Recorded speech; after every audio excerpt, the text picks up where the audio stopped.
Anatomy of a Fall, directed by Justine Triet. Definitely butchered that name. This was a film that I had heard a lot about during the 2024 Oscar season. You and many other people had told me how excellent it was, but I just hadn't got around to it. You told me to watch it, I saw it, and yeah, I have a lot of thoughts. I was absolutely floored by this film. Like, a lot to take in. Yeah, so I've watched this movie a few times now. When I first saw it, I was floored by the experience in a very indescribable way. I was blown away by how kind of jam-packed it was with, just like you said, just there's so much to discuss with this film. However, it is a very, like, on the surface, cold, kind of empty feeling movie, you know? I mean, a lot of the location is set in this, like, very snowy, isolated lodge in the middle of France. It feels so separated from the world in this kind of filtered, eerie kind of environment, and also the way it's directed. It's like very foreboding. Yeah. I mean, obviously the film opens with like just a gut punch of a scene. I mean, that opening was chilling to me. Yeah. Just the way it shot, everything. But I agree, the location, it really adds to that. And the thing that I really liked about this film was how real it felt. When I think of this film, I just think realism. Yeah. Because I felt the directing in the best way. It was quite documentary-like. I mean, there were literally really parts, felt like found footage parts as well. But not in a gimmicky way. Not at all. And I think it's because these characters just feel so realistic. Like the mother, the son, actually even the side characters, the lawyer, for God's sake. Yeah. And it's really hard to do, to create characters that actually feel like real people. Like you said, every performance is amazing, but this is truly Sandra Hüller's movie. Like, I cannot describe her performance in this movie. I look at her in this movie, I'm just like, you are a real person. You are such a complicated and interesting person. You are such an interesting character. There are so many parts that I love about you and things that I'm contending with, things that I don't know about that this movie is purposely left hidden for me to try to unpack, to understand about you. Like, I want to be on your side, and yet there's always little things that are peeling away that stops me from being fully on board with this protagonist, and that's just what makes this whole thing so interesting. But there's never a part that felt even remotely forced or contrived. Absolutely. And that is the thing that I really loved about this film. The fact that when it came to the central conflict and the relationship between Sandra and Samuel, I was not on like either of their sides, but I'll say that because the morality of it was so complex. I felt they had good points. Absolutely. Yeah. And, you know, often with a film like this, they'll paint one party out to be the villain.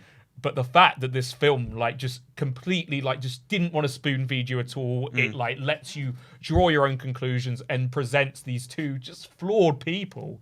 It's so refreshing. It's really, really, like, nice to see that. Especially in this genre as well. Like a courtroom drama, a murder mystery. It's like, okay, she's in the wrong, he's in the wrong. No, there were moments where I'm like, okay, you're both wrong, but at the same time, you're both right. I can see it from both your sides. Her acting in that scene, I mean, he carries it as well. Like, both of them back and forth. Yeah, you talk about the scene. The scene where the pot is boiling, you know what I mean? Like, he's biting her back and forth, and he's being unforgiving in the way the exchange is evolving. Like, they are having this big blow up, and just emotions are brewing. They're talking about all these things that this couple have not admitted to each other for years. Like, it's all just been building under the surface, and this scene, this moment, you're just witnessing basically an explosion, an internal explosion. Like, you can watch a real life explosion, you know, you can watch a movie that has spectacle and carnage and special effects, or you can watch a movie like this where it's true fucking character dynamics. I mean, that scene is really like a joust, metaphorically. It's like a duel of words. Yeah, literally. When I was watching that moment where she is exploding on him, just the place that it takes me, it's like it puts me in that room. I don't know how it happened. It's like the camera is just there. No, like, it's an observer. It's an observer. It's not doing anything. I mean, that's really what the camera is. With that scene, you don't need any fancy tricks. You just need excellent performances and brilliant dialogue. That's another thing about this film. I'm pretty sure it won the Oscar for its screenplay. And God, that's an amazing screenplay. I love the dialogue in this film. Just in how real it was. The whole time, I was never bored. I was mesmerized. I was like, wow, it's like you've literally, like, jumped into like the story of a real couple, and we're just watching their lives. Yeah. In that way, it didn't feel like a film. Yeah. It just felt like a snapshot of a life. Yeah. Which was crazy. Some actors can actually just transport you in the scene. Yeah. And I think the reason, the way that she manages to do that, and the way that the movie manages to do that, is exactly like you said. It never feels like you can just write someone off. So the whole time you're watching this, you're listening to this dance between people, butting heads, going against each other. It never feels like you can write someone's argument off and say, okay, this person's in the wrong. I'm on her side. He's like you said before. It's like, wow, okay, yeah, that's true.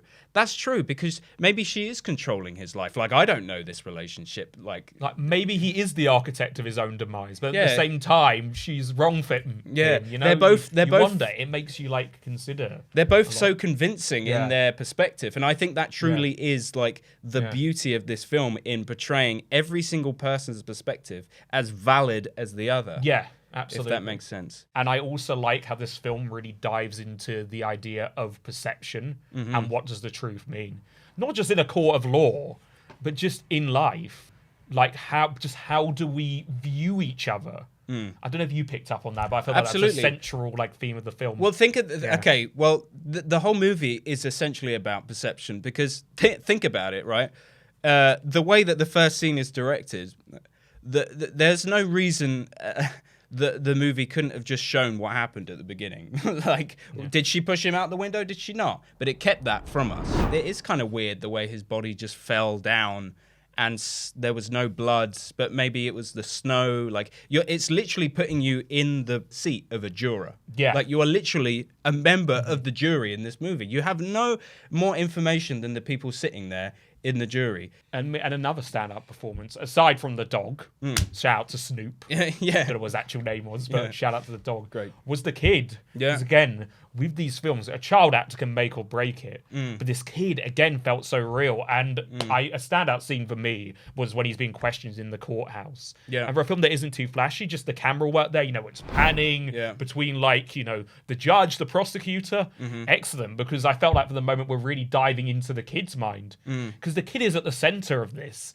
But in a way, it's like he's more of he's not an active character, more of an observer. It's really interesting. Yeah, I like it when he's sitting with the woman who's trying to just be there, his advisor, his impartial advisor, and he's saying to her towards the end of the movie, he's like, I don't know what to do. And she's like, you have to make a choice here. You don't know either way where to go. You don't know what to decide, but you need to make a choice.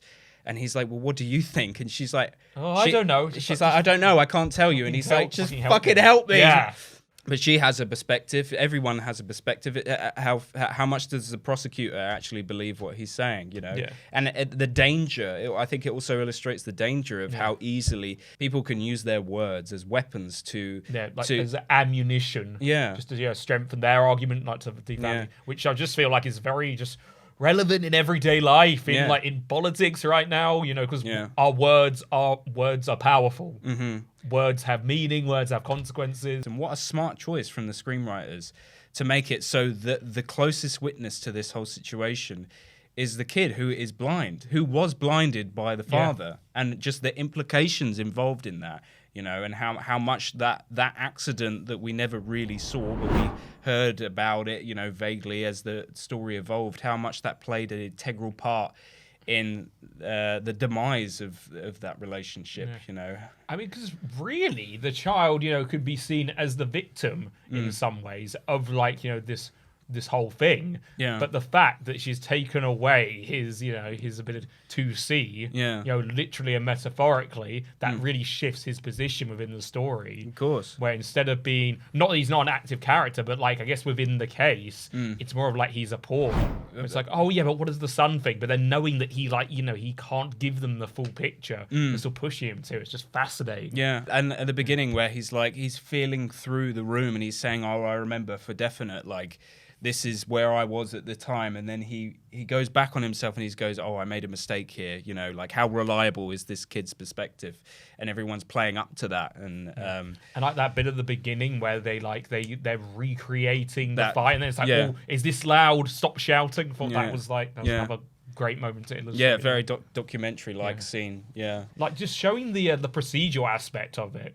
That's what I also appreciate about this film, because you don't really have to do that. Just brilliant. And actually, another element of this film that I really like, that I don't know, I'm sure many people have picked up on it, is the fact that she, obviously Sandra Hüller is German, her character is German, but then the whole thing of like her having to deliver the trial in French. Yeah. I thought that was a very interesting through line throughout the whole film. And how during the argument, the father is like, you insist on speaking in English, why won't you speak to me in French?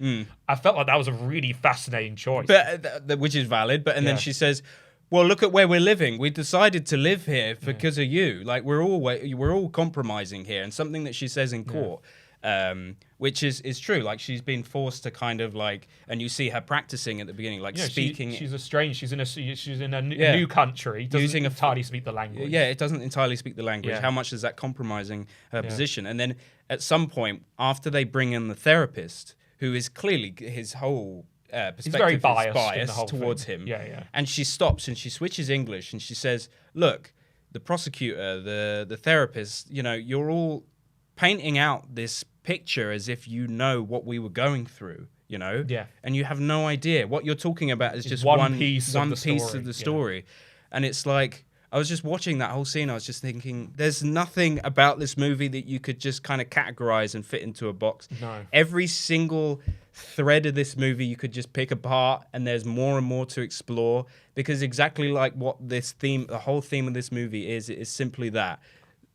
What the perspective that every person has in this movie is just one small piece of the puzzle, and this whole movie is just a representation of small bits and pieces here and there. You're never given the whole picture, and the rest is for the viewer, for the audience, and for the jury to decide themselves. Yeah.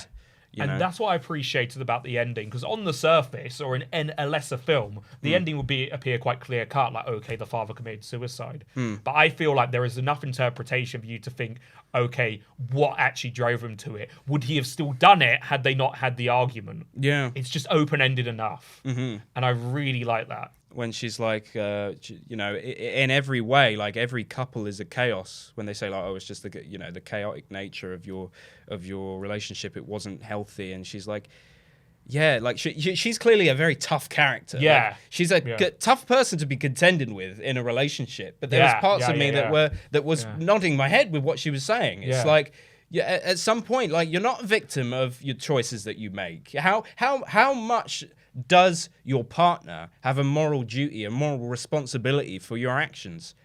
What a fucking big question does that... to justify your actions, or even to criticize them. It's how much can you place your blame onto that? And I don't know. I mean, I would say most people towards the end, like I remember when I first watched it, part of me was really hoping for some kind of like cartoonish reveal at the end, where it was like, oh, the dagger underneath the bed, or some stupid shit like that, where she did it. Do you think that she's guilty? Because obviously we don't know. Like the movie is literally leaving it to your interpretation. Honestly, it's probably not the answer you're hoping for, but I truly don't know. That's why I like the film. It doesn't tell me I can actually think about it, Yeah. Like, we'll never know if her actions drove him to this. Yeah. Or if it truly was the result of him being a troubled individual, or like the architect of his own demise, like I said earlier. No, but or did she push him out the window? That's another question, I don't know. We'll never know. Yeah. It's that that's the thing. I truly don't know. Yeah. That's the right answer, I guess. But like the movie is not a murder mystery. No. That's the thing. No, it's like, it is a family drama wearing the costume of a murder mystery. Yeah. As I've just very pretentiously put it. But, that's what I like. This film doesn't really, like... you can't categorize it. Yeah. It defies, like, genre. I feel like everyone, like, even if you're not intimate, can relate to this film. I think the majority of people would probably say that she didn't do it. She didn't murder him. But... again, I think the bigger question that it is always left unanswered is how culpable she was for where it led him. Yeah, I mean, that's what I'm honestly still thinking about. That's why I couldn't give you an answer. Yeah. 'Cause I'm still wondering, was she the cause of it? Yeah. Brilliant movie. Amazing. Glad you enjoyed it.